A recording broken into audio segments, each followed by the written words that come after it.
আলহামদুলিল্লাহ আলহামদুলিল্লাহি রাব্বিল আলামিন ওয়াসসালাতু ওয়াসসালামু আলা রাসূলিহিল কারীম ওয়া আলা আলিহি ওয়া আসহাবিহি আজমাইন।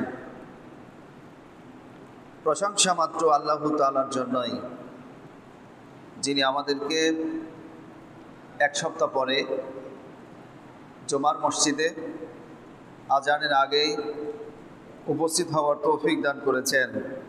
এই জন্য আল্লাহর দরবারে শুকরিয়া জ্ঞাপন করি। সবাই বলি আলহামদুলিল্লাহ।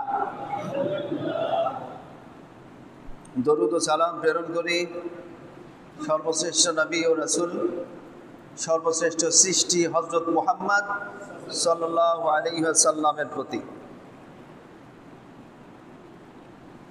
যে মুহাম্মদ সাল্লাল্লাহু আলাইহি ওয়াসাল্লাম তার জীবনের প্রতিটা মুহূর্তই আমাদের কল্যাণের জন্য অতিবাহিত করে গেছেন। তারপর তাদের জন্য উত্তম মর্যাদা কামনা করি, যাদের বিনিময়ে আমরা দুনিয়ার মুখ দেখতে পেয়েছি। যাদের বিনিময়ে আমরা দুনিয়ার মুখ দেখতে পেয়েছি তারা কারা? তারা হলো মা বাবা। আল্লাহ আমাদের প্রত্যেকের মা বাবাকে উত্তম মর্যাদা দান করুন। আমাদের যাদের মা বাবা মারা গেছেন তাদেরকে কবর আযাব থেকে রক্ষা করুন। যেসব মা বাবা মারা গেছেন তাদেরকে আল্লাহ জান্নাতবাসী হিসাবে কবুল করে নিন। যেসব মা বাবা বেঁচে আছে তাদের উপরে আল্লাহ রহম করুন এবং আমরা যেন তাদের সেবা যত্ন করে জান্নাত ইনকাম করতে পারি, আল্লাহ আমাদের তৌফিক দান করুন। আমি আজকের খুতবার প্রারম্ভিকায় পবিত্র কোরআনুল কারীম থেকে 17 নম্বর সূরা বনী ইসরাঈলের 23, 24 এবং 46 নম্বর সূরা আহকাফের 15 নম্বর আয়াতের অংশ বিশেষ উপস্থাপন করেছি এবং সহিহুল বুখারী 5ম খণ্ডের 5971 নম্বর হাদিস উপস্থাপন করেছি। এগুলোর উপরে কেন্দ্র করেই আজকের খুতবা সমাপনী টানার জন্য চেষ্টা করব ইনশাআল্লাহ। প্রথমেই বলতে চাচ্ছি, যারা আসেননি এখনো তাদের কাছে আমার প্রশ্ন, আপনারা ওখান থেকে নিজেই প্রশ্নের উত্তর বুঝে উত্তর দিবেন। প্রশ্ন বুঝে উত্তর দিবেন নিজেই। আপনার সাথে ফেরেশতা আছে, আপনার সাথে আপনি যখন মসজিদে আসবেন তখনও ফেরেশতা আছে, যখন রাস্তায় আসছেন তখনও ফেরেশতা আছে। আজকে বৃষ্টি হচ্ছে সারাদিন, গতকালকে থেকে মনে হয় শুরু হয়েছে। আমার মনে হয় যারা এখনো আসতে পারেননি মসজিদে, তারা মনে হয় বিশেষ কোনো কাজে ব্যস্তও ছিলেন না। আজকে আপনারা কি কোনো বিশেষ কাজে ব্যস্ত ছিলেন সবাই? আমার মনে হয় না। আপনারা আসতে পেরেছেন।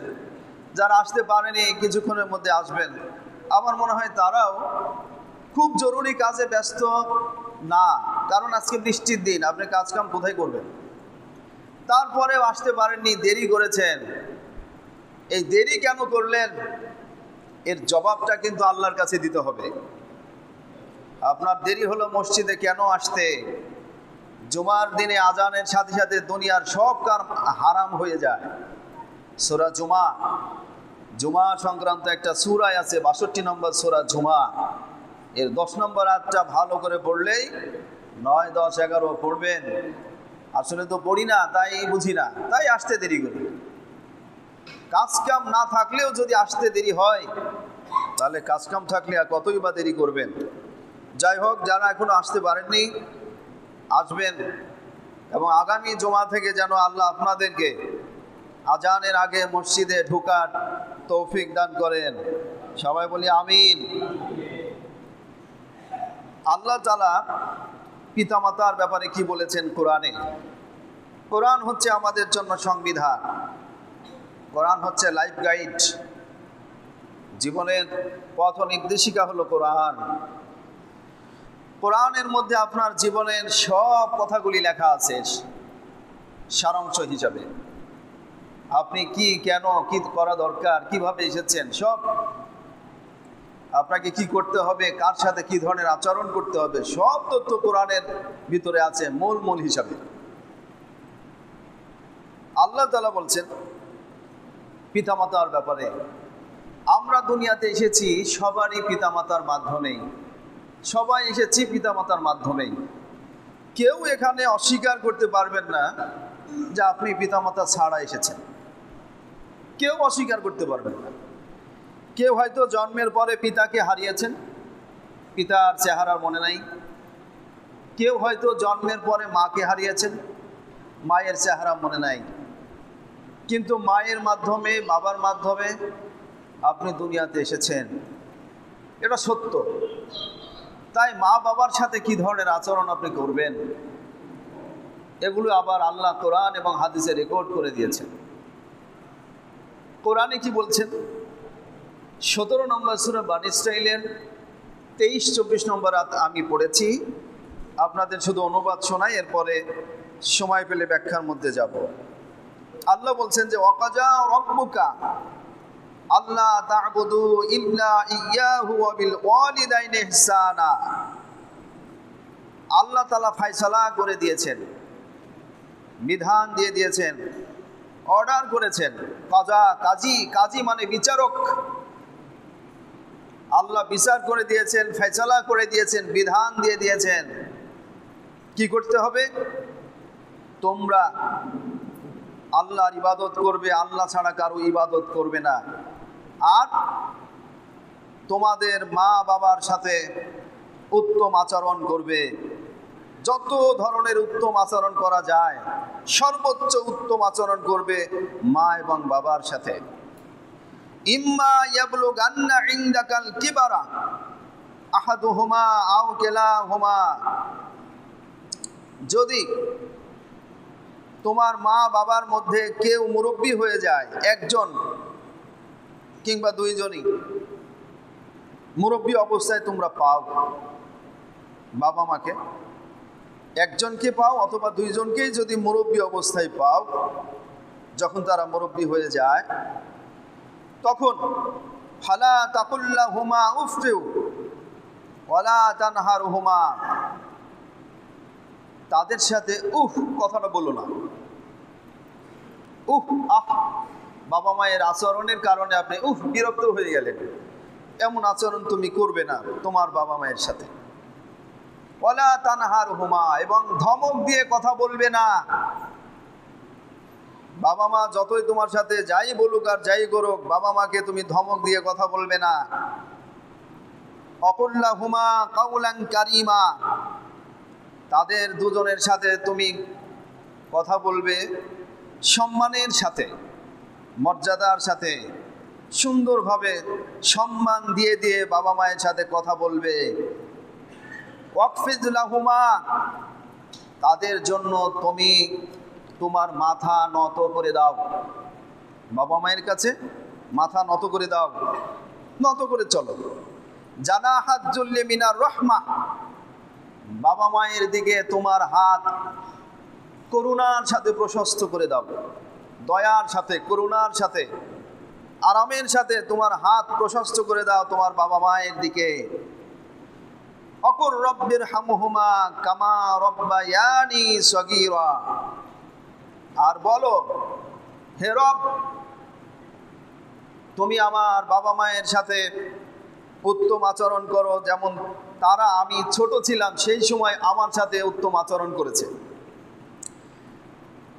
হে আমার রব, তুমি আমার বাবা মা দুইজনের সাথে, দুইজনের উপরেই রহম করো, যেমনভাবে বাবা মা আমার উপরে ছোটবেলা আমার উপরে রহম করেছিলেন। এটা হচ্ছে অনুবাদ। এবার একটু ব্যাখ্যা করার চেষ্টা করি। আবার বলি, আল্লাহ তাআলা বলছেন তোমরা আমার ইবাদত করবে, আমার ছাড়া কারো ইবাদত করবে না, বাবা মায়ের সাথে ভালো ব্যবহার করবে। তাদের দুইজনের একজন কিংবা দুইজনই যদি মুরব্বী অবস্থায় তুমি পাও, তাহলে তাদের সাথে সম্মানসূচক কথা বলবে, তাদের কাজকর্মে কথাবার্তায় বিরক্ত হবে না, বাবা মাকে ধমক দিবে না, সবসময় বাবা মায়ের সামনে মাথা নত করে চলবে আর দয়ার হাত বাড়িয়ে দিবে। আর তাদের জন্য আল্লাহর কাছে দোয়া করবে, রব্বির হামহুমা কামা রব্বায়ানি সগীরা, হে আমার রব, আমার বাবা মা যেমন আমার ছোটবেলা রহম করেছিলেন আমার উপরে, তুমিও আমার বাবা মায়ের উপরে রহম করো। এটা হলো অনুবাদ। ব্যাখ্যা একটু বলেছি প্রথমেই। কাজী মানে হলো বিচারক, কাজা মানে বিচার করা হয়েছে, বিচার করে দিয়েছেন আল্লাহ, ফাইনাল ডিসিশন দিয়ে দিয়েছেন। ফাইনাল ডিসিশন কি? আল্লাহর ইবাদত করো, তার সাথে কাউকে শরীক করো না। ওয়াবুদুল্লাহ ওয়ালা তুশরিকু বিহি শাইয়্যান ওয়া বিল ওয়ালিদাইনি ইহসানা। 4 নম্বর সূরা নিসা 36 নম্বর আয়াতেও এই কথাটি বলেছেন। আল্লাহ বলছেন তোমরা আমার ইবাদত করো, আমার সাথে কাউকে শরীক করো না, আর তোমার বাবা মায়ের সাথে ভালো ব্যবহার করো। আল্লাহ যদি ইবাদত করতে কাউকে বলতেন কোনো মানুষের, তাহলে বলতেন তোমার মা বাবার ইবাদত করো। আল্লাহ যদি কাউকে কারো ইবাদত করার জন্য হুকুম দিতেন, অনুমতি দিতেন, তাহলে বলতেন আমার পরে পরে তোমরা তোমার মা বাবার ইবাদত করো। কিন্তু আল্লাহ মা বাবার ইবাদতের কথা বাদ দিয়ে বলেছেন কি? তোমার মা বাবার সাথে ভালো আচরণ করো, উত্তম আচরণ করো, বেয়াদবি করো না, বেয়াদবি করো না। আবার বলছেন কি? আনিশকুরুলি ওয়ালি ওয়ালিদাইক। এটা আছে 31 নম্বর সূরা লুকমানের 15 নম্বর আয়াতে। আপনারা যাচাই বাছাই একটু করবেন, অনুরোধ রইল। আমি যে বলছি এগুলো আয়াত নাম্বার কোরআনের কথা আছে কি না একটু যাচাই করবেন। 31 নম্বর সূরা লুকমান 15 নম্বর আয়াতে আল্লাহ বলেছেন, ওয়াসাইনাল ইনসানা বিওয়ালিদাইহি, তোমাদের জন্য আমি বিধান দিয়ে দিয়েছি তোমাদের বাবা মায়ের সাথে উত্তম আচরণ করতে হবে। ওয়াসাইনাল ইনসানা বিওয়ালিদাইহি ইহসানা। আবার বলেছেন হুসনা 46 নম্বর সূরা আহকাফের 15 নম্বর আয়াতে, 29 নম্বর সূরা লুকমানের 8 নম্বর আয়াতে, আর 31 নম্বর সূরা 29 নম্বর সূরা আনকাবুতের 8 নম্বর আয়াত, 31 নম্বর সূরা লুকমানের 14-15 নম্বর আয়াত। তোমাদের জন্য আমি ফরজ করে দিয়েছি, বিধান দিয়ে দিয়েছি আবশ্যিকভাবে তোমরা তোমাদের বাবা মায়ের সাথে উত্তম আচরণ করবে। আচরণটা কি? আচরণ আপনি দৈনিক যে কাজটা আপনাকে বাধ্যতামূলকভাবে করা হয়েছে সেই কাজটা তো করেনি। একটা মানুষকে দেখলে, তার কথাবার্তা শুনলে, চালচলন, উঠা বসা, পোশাক পরিচ্ছদ দেখলে মনে হয় যে লোকটা আসলে ভালো না খারাপ। কিন্তু আমি যদি আমার দায়িত্বটা পালন করি একইভাবে, যেটা তো আমার দায়িত্ব, কিন্তু যত্ন সহকারে যদি পালন করি, তাহলে সেটাই হবে আচরণ। আপনার বাবা মায়ের সাথে কথা বলবেন তো বলবেনই, সম্মানের সাথে বলবেন। বাবা মায়ের সাথে কোনো কিছু লেনদেন করবেন, সম্মানের সাথে লেনদেন করবেন। বাবা মায়ের সামনে যখন হাঁটা ওঠা বসা করবেন, মাথা নত করে হাঁটা ওঠা বসা করবেন। বাবা মা ধমক দিলে আপনি ধমক দিতে পারবেন না। বাবা মা যদি একটা কোনো বিষয়ে ভুলও করে, আপনি বলতে সহজে সরাসরি ভুল এটা ওইভাবে বলে বাবা মাকে অপমান করবেন না। বাবা মায়ের সাথে যখনই কথা বলবেন সম্মান দিয়ে কথা বলবেন, যখনই কোনো কিছু লেনদেন করবেন সম্মান দিয়ে লেনদেন করবেন, এটা আপনার জন্য ফরজ। যখনই কোনো কিছু খাবেন বাড়িতে, এমনকি আল্লাহ বলছেন যে ওয়াসাহিবহুমা ফিদ দুনিয়া মারুফা। এইটা আছে কোরআনের 31 নম্বর সূরা লুকমানের 16 নম্বর আয়াতে। সূরা লুকমানের 16 নম্বর আয়াতে ওইখানে আল্লাহ বলছেন তোমরা তোমাদের বাবা মায়ের সাথেই বসবাস করো, উঠা বসা করো, খাওয়া দাওয়া করো। খাওয়া দাওয়া প্রসঙ্গে আরও কথা আছে, 33 নম্বর সূরা লুকমানের মধ্যেও আছে, আরও সূরা নূরের ভিতরেও কিছু কথা আছে, আমি ওই দিকে যাচ্ছি না। আল্লাহ তাআলা বলছেন তুমি যখন বসবাস করবে, কার সাথে বসবাস করবে? বাবা মার সাথে নাকি বাইরে? আমরা দেখি যে যখনই সন্তান বড় হয়ে যায়, 13 বছর 14 বছর পর্যন্ত থাকে, 15 বছর 20 বছর পর্যন্ত থাকে একসাথেই, 21 বছর 22 বছর পর্যন্ত মোটামুটি থাকে। বিবাহ যখনই করে, বিবাহ করার কয়েকদিনের মধ্যেই বাবা মায়ের সাথে আর খাই দাই করে না, বাবা মায়ের সাথে আর ভালোভাবে কথাও বলে না। মানে পরিবার থেকে একেবারে বিচ্ছিন্ন হয়ে যায়। সূরা লুকমান 14-15 16 নম্বর আয়াতে লুকমান তার পুত্রকে কি ধরনের পরামর্শ দিচ্ছিলেন, 18-19 ভিতরে আছে। আল্লাহ বলছেন ওয়াসাহিবহুমা ফিদ দুনিয়া মারুফা, তোমরা বাবা মায়ের সঙ্গী সাথী হয়ে থাকো দুনিয়াতে উত্তমত্তার সাথে। পৃথক পৃথক হইও না, আলাদা আলাদা হইও না। এই আলাদা যে কোথায় থেকে হয়েছে এটা আল্লাহ জানেন ভালো, একটু বড় হলেই। তবে এখানে কিছু কথা আমার আছে। বাবা মায়ের সন্তান যখন আপনি একজন, তখন বাবা মায়ের 100% ভালোবাসা আপনার উপরে থাকে। বাবা মায়ের সন্তান যখন আপনারা 2 ভাই, বাবা মায়ের ভালোবাসা কিন্তু 50-50 হয়ে যায়। কোনো বাবা মা আবার আমার উপরে রাগ করেন না, কিন্তু এটা বাস্তবতার আলোকে বলছি যে বাবা মা 100% ঠিক আছেন, তার ভালোবাসা 50-50 হয় না। পুরোটাই 2 সন্তান হলে 2 সন্তানের উপরে 100% ভালোবাসা থাকে। কিন্তু বাবা মায়ের মধ্যে যদি আবার একটু ভুলভ্রান্তি বা কমতি মানে কোনো কিছু থাকে আর কি, তাহলে কিন্তু বাবা মা আবার ভালোবাসা একজনকে 51% দেন, একজনকে 49% দিয়ে থাকে। আবার সন্তান যদি 3 জন হয়ে যায়, তখন দেখা গেল যে বাবা মায়ের ভালোবাসা কাউকে বেশি ভালোবাসে, কাউকে কম ভালোবাসে। এরকম আছে না নাই? অবশ্যই আছে, অবশ্যই আছে পরিবারে, সমাজে। এই জন্য সন্তানের পক্ষ থেকেও ভালোবাসা বাবা মায়ের উপরে কম বেশি হয়ে যায়। নজর রাখবেন বাবা মা হিসাবে ছেলে মেয়ে উভয়কেই 100% ভালোবাসা দেওয়ার জন্য চেষ্টা করবেন, অবশ্যই চেষ্টা করবেন। নচেত সন্তানও কিন্তু আপনাকে সেরকমভাবে ভালোবাসতে চাইবে না। তো যাই হোক, একটু এগুলো হচ্ছে পরের বিষয়। আল্লাহ বলছেন যে তোমরা যখন বসবাস করবে বাবা মায়ের সাথে বসবাস করো। তাহলে এখানে যারা উপস্থিত আছেন, বাবা মায়ের সাথে বসবাস করলে হাড়ি তো আলাদা, আপনি রান্না করেন আলাদা, বাবা মা রান্না করে আলাদা, তাহলে আন্তরিকতা তো থাকলো না। আপনার অনেক কয়টা ভাই আছে, সব ভাই যা ইচ্ছা তাই হয়ে যাক, দেখার নাই আপনি আপনার বাবা মাকে নিয়ে সাথে খাবেন। পারবেন তো আপনারা সবাই? ইনশাল্লাহ একটু জোরে বলবেন না? না, বাবা মা মারা গেছে সবারই, বাবা মা যার যার বেঁচে আছে। আপনার অনেক ভাই যদি থাকে থাক, কিন্তু আপনি আপনার সাথে রাখবেন। আপনি রান্না করবেন, বাবা মায়ের সাথে একসাথে বসে থেকে খাবেন। যদি এরকম করতে পারেন তাহলে জান্নাতটা খুবই কাছে।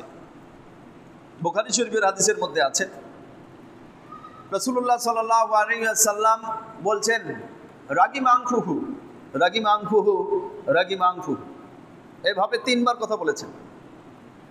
তার নাকটা ধুলায় মলিন হয়ে যাক, তার নাকটা ধুলায় মলিন হয়ে যাক, তার নাকটা ধুলায় মলিন হয়ে যাক, মানে ধুলা দিয়ে আপনার নাকটা একবারে বুঝে যাক। আপনি নাক যদি বুঝে যায়, আপনি কিভাবে নিঃশ্বাস নেবেন? ধুলাতে যদি আপনার নাকটা নষ্ট হয়ে যায়। এইভাবে কথা বলে বলছেন। সাহাবীরা বললেন যে কিলা মান ইয়া রাসূলুল্লাহ, আল্লাহ রাসূল আপনি কাকে বললেন এ ধরনের কথা? রাসূলুল্লাহ বললেন, যেই ব্যক্তি পাইল তার বাবা মা 2 জনকেই কিন্তু জান্নাত নিতে পারলো না আচরণের মাধ্যমে, আমি তাকে বললাম। নাউজুবিল্লাহ বললেন না? আল্লাহ রাসূল বলছেন যেই ব্যক্তি তার বাবা মা 2 জনকেই পাইল, মানে জীবিত অবস্থায় পাইল, কিন্তু জান্নাত অর্জন করতে পারলো না। কিভাবে? বাবা মায়ের সাথে উত্তম আচরণের মাধ্যমে। বাবা মা আপনার উপরে খুশি, সন্তুষ্ট, এই খুশি আর সন্তুষ্ট আপনি করতে পারলেন না বাবা মাকে, তাহলে আপনি জান্নাত পাইলেন না। জান্নাত সন্তানের জন্য মায়ের পায়ের নিচে হলো জান্নাত। মায়ের সাথে যদি বেয়াদবি করেন আপনার জান্নাত শেষ, জান্নাত একবারে শেষ হয়ে যাবে, আপনি পাবেন না। ইন্নাল্লাহ হারামা উকুকুল উম্মাহাত, বুখারী শরীফের হাদিসের মধ্যে আছে, সহিহুল বুখারী 5ম খণ্ড 5973 নম্বর হাদিস। রাসূলুল্লাহ সাল্লাল্লাহু আলাইহি ওয়াসাল্লাম বলেছেন বাবা মায়ের সাথে বেয়াদবি করা হারাম, বাবা মায়ের নাফরমানি করা হারাম, বাবা মায়ের অর্ডার আদেশ অমান্য করা হারাম। তবে ওয়াইন জাহাদাকা আন তুশরিকা বি মা লাইসা লাকা বিহি ইলম ফালা তুতি'হুমা। কোরআনের 31 নম্বর সূরা লুকমান 15 নম্বর আয়াত আর 29 নম্বর সূরা আনকাবুত। আনকাবুত মানে হলো মাকরুসা। এই মাকরুসার প্রসঙ্গে কোরআনে একটা সূরা আল্লাহ নাজিল করেছেন, ওইখানকার 8 নম্বর আয়াত আছে। এই দুই জায়গায় আছে, আল্লাহ বলছেন তোমার বাবা মায়ের অর্ডার সব ফলো করবে, তবে বাবা মা যদি আমার সাথে শিরক করতে বলে, আল্লাহ বলছেন আমার সাথে যদি শিরক করতে বলে, কাউকে শরীক করতে বলে, তাহলে তুমি ওই অর্ডারটা মানবে না, ওই হুকুমটা তোমাকে মানতে হবে না। তাহলে বাবা মা যদি চুরি করতে বলে তাহলে করবেন না, সুদ খাইতে বললে খাবেন না, ঘুষ খাইতে বললে খাবেন না, অন্যায়ভাবে কাউকে মারতে বললে, কারো সম্পদ নষ্ট করতে বললে করবেন না। বাবা মা যে খারাপ কাজের আদেশ দিবে সেটা আপনি করবেন না। ভালো কাজের আদেশ দিলে সেই কাজটা করা আপনার জন্য ফরজে আইন। অনেক বাবা মা আছে তার সন্তানকে মসজিদে নামাজের জন্য আসতেই পারেন না, বলে বলে আসে না। অনেক সন্তান কিন্তু এরকম আছে। আপনার ছেলে আছে, মেয়ে আছে, বাড়িতে ফজরের নামাজের সময় ডেকে আসলেন, বাবা নামাজে আসো, গিয়ে দেখছেন এখনো ঘুমিয়ে পড়ছে। আল্লাহ রাসূল বলেছেন 7 বছর হলে 10 বছর পর্যন্ত নামাজের ট্রেনিং দাও। হয়তো আপনি আপনার ওই সন্তানকে ট্রেনিং দেননি, তাই আপনার সন্তানটা নামাজে আসে না। ট্রেনিং কমপ্লিট, 10 বছর হলে মারা শুরু করো, নামাজ পড়বি না মারবো। আমি আমার পরিবারে বলে দিয়েছি, আমার সন্তানের বয়স 6 বছর, প্রত্যেক ওয়াক্তেই আমার সাথে যায়, বলে দিয়েছি পরিবারে আগে। এখনই ট্রেনিং, এখনো বাধ্যতামূলক ট্রেনিংয়ের সময় হয়নি, 7 থেকে 10, এর আগে হচ্ছে বোনাস। 10 বছর হবে লাগাবো মায়ের, হয় নামাজ পড়ো না হয় মায়ের খাও।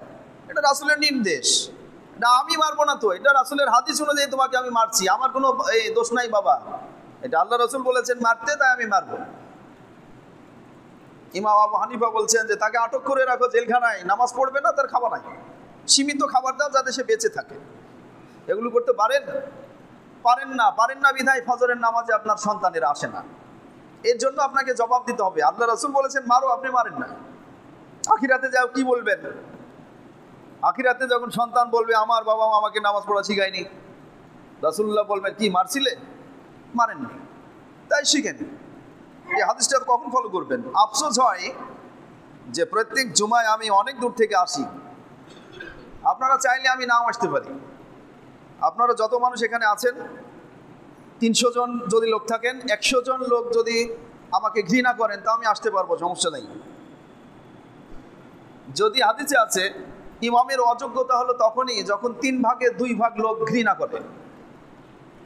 তো আমার মনে হয় যে প্রায় সবাই না হলেও অন্তত 3 ভাগের 2 ভাগের বেশি লোকই পছন্দ করেন, এটা আমার ধারণা। আর যদি কোনোভাবে আশ পাই 3 ভাগের 2 ভাগ লোক আমাকে ঘৃণা করেন, তাহলে আমার সেদিন থেকে আসা বন্ধ, আমি নিজেই আসবো না। কষ্ট করে আসার পরে মাগরিবের নামাজের সময় বলি আপনারা একটু বসেন, রাসূলের হাদিস পড়ে শোনানো হবে, আপনারা শুনেন না। রাসূলের হাদিসের যে কি দাম এটা বুঝবেন সেই দিন, যেই দিন আজরাইল আলাইহিস সালাম চলে আসবেন, সেই দিন বুঝবেন যে কি দাম ছিল হাদিসের। ইমাম বুখারী কত শত শত মাইল দূরে গিয়ে হাদিস সংগ্রহ করতেন, তারা কত পরিশ্রম করতেন। ইমামে আজম তার 4000-এর বেশি শিক্ষক ছিল। আপনার শিক্ষক কয়টা? প্রাইমারিতে 5-6টা, হাই স্কুলের তো 8-10টা, কলেজে আরও কয়েকটা, এই সব মিলে 100 শিক্ষকই হবে না। তিনি এত পরিশ্রম করেছেন বলে গোটা বিশ্বের সব মানুষের মুখে মুখে নামটা মুখস্থ হয়ে আছে ইমামে আজম আবু হানিফা। এমনি মুখস্থ হয় না সবার নাম, সবার মুখে। এই হাদিস মাত্র 500টা হাদিস পড়ে শোনানো হয়, তা আপনারা বসেন না। বুঝবেন সেই দিন, যেই দিন শাস্তি শুরু হয়ে যাবে, তখন বলবেন আল্লাহ আমাকে দুনিয়ায় আবার পাঠাও, সারাদিন খালি হাদিসই পড়বো। সূরা জুমার 39 নম্বর সূরা জুমার 51 থেকে 60-এর মধ্যে সুন্দরভাবেই বলা হয়েছে। আল্লাহ বলছেন তোকে চারিদিক থেকে আযাবে ঘিরে নেওয়ার আগেই তুই কোরআন এবং হাদিসের জায়গায় বসে যা। এটা আল্লাহর কথা। সময় প্রায় শেষ। আল্লাহ তাআলা মানুষের জন্য বাবা মায়ের সাথে উত্তম আচরণ করা ফরজ করে দিয়েছেন। কেন করলেন? আল্লাহর পরে সবচেয়ে বেশি কষ্ট করেন আপনার মা এবং বাবা। কিভাবে? আপনাকে যে এত সুন্দর হাত পা চোখ কান দিয়েছেন আল্লাহ, কোথায় সৃষ্টি করেছিলেন? কোথায় কোথায় সৃষ্টি করেছিলেন? আপনার মায়ের পেটের ভিতরে। সময় হয়ে গেছে তাই নাকি কথা বলছেন না? বৃষ্টি বর্ষার দিন কোনো কাজকাম নাই। প্রশ্ন হলো আমার, আপনি চোখ দিয়ে দেখছেন, এই চোখ আল্লাহ কোথায় বানিয়েছিলেন? কোথায়? আপনার মায়ের পেটের ভিতরে। আপনার নাক কান মাথা হাত পা পেশাব পায়খানা যা কিছু অঙ্গ প্রত্যঙ্গ সব বানাইছেন কোথায়? আপনার মায়ের পেটের ভিতরে আপনাকে আল্লাহ বানিয়েছেন।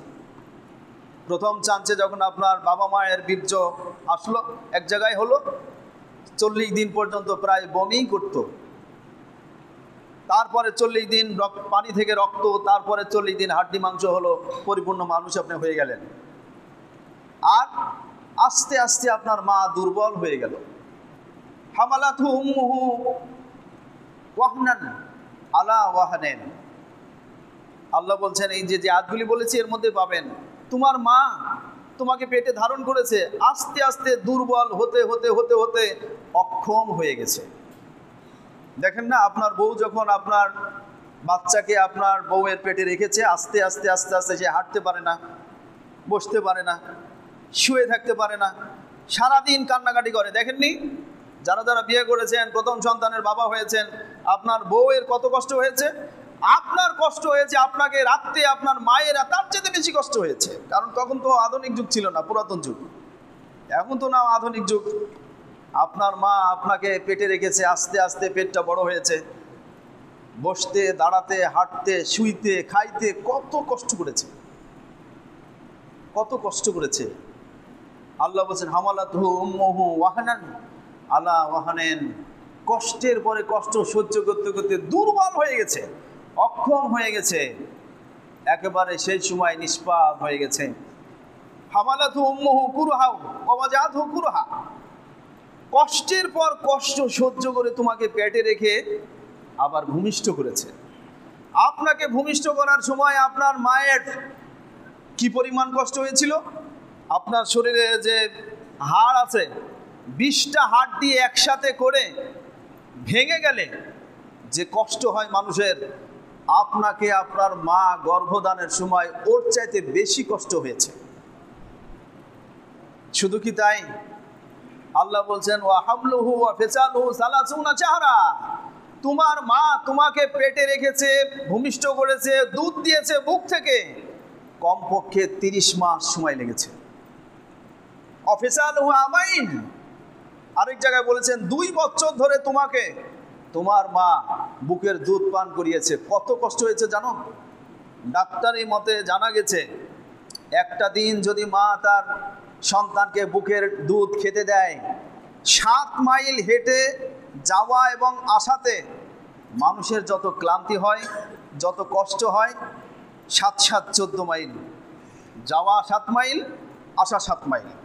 এই 7 7 14 মাইল হাঁটার কারণে মানুষ যত পরিশ্রমী হয়, মানে কষ্ট হয়, সেই রকম কষ্ট হয়েছে তোমার মা তোমাকে একদিন দুধ পান করার কারণে। সুবহানাল্লাহ বলবেন না?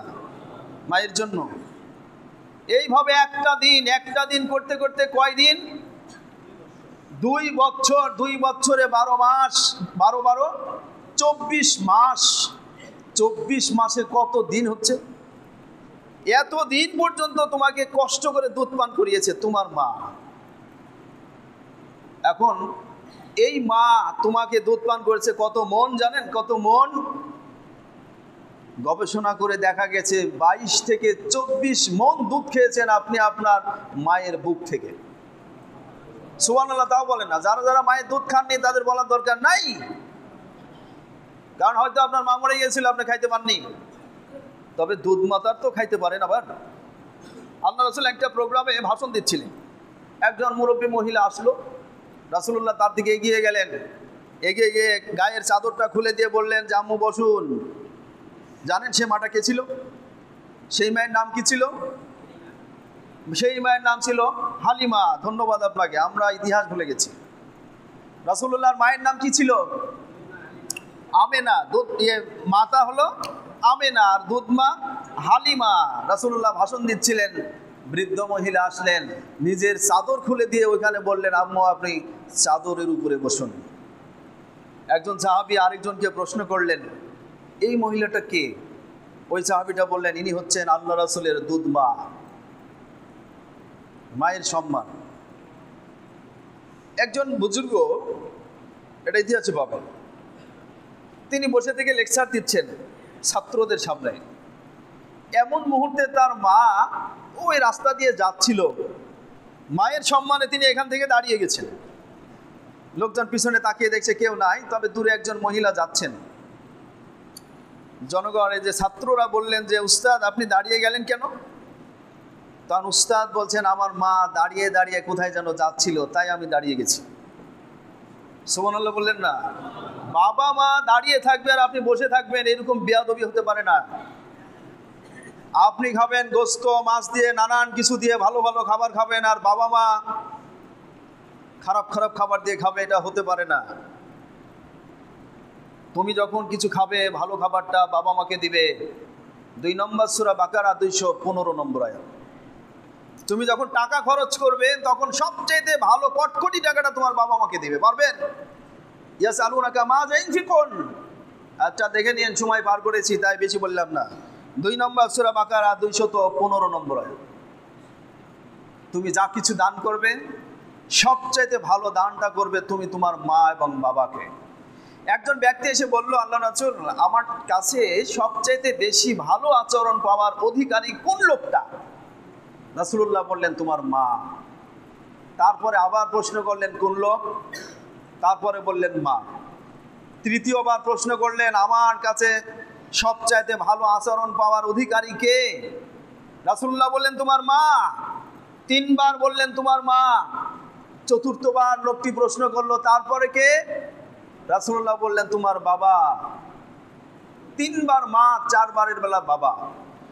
মা যে পরিমাণ কষ্ট করেছেন আপনার জন্য, তার 3 ভাগের 1 ভাগও কষ্ট করেননি বাবা।